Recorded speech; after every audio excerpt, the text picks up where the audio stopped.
Một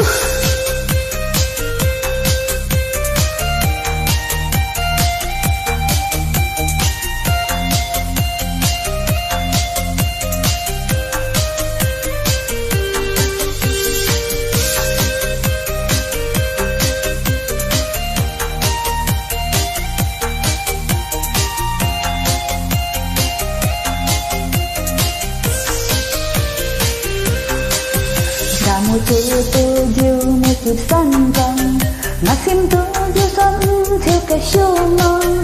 Em ngay hơi co mò tiếng hơi lòng thòng, chẳng ai ca nghĩ bên hai chén có.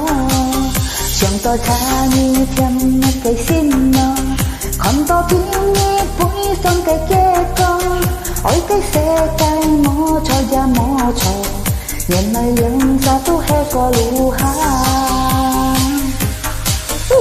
Xịt ơi trên cuốn hè viết bài là to, phong phong phó sao chơi như ngã cái xin đâu. Phố phò lạc chân ta chơi mới mò hè, phiền phiền than than trăng hè oi nén xe. Nhận lời ơi trên cuốn hè viết bài là to, trong trong say ngát trên chim ta như cọt tơ. Chiều xuân ơi trên cuốn ngày màu tiêm thì còn, vì trong căng trái thôi ngày tên còn.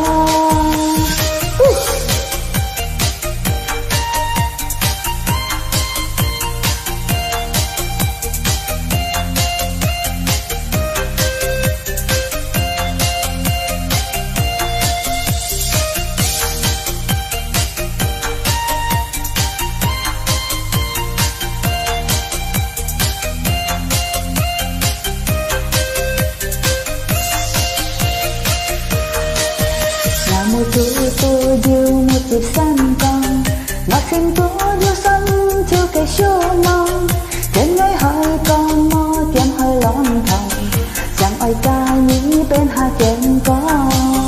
Chẳng tôi tha như thêm một cái xin nó, còn tôi tiếng nghe vui xong cái kia con. Ôi cái xe tay mò cho ra mò cho, nhìn này lần xa tôi hay có lũ ha. Xịt ơi trên cuốn hè viết bài là to, phong phong phó sao chơi như ngã cây xin đâu. Phố phò lạc chân ta chơi mới mò hè, phiền phiền than than trăng hè oi nén xe. Nhìn lời ơi trên cuốn hè viết bài là to, trong trong say ngã chim chim ta như cọt tơ. Chiều xuân ơi trên cuốn ngày môi tiêm chỉ còn, vì trong căng trái vui ngày treo còn.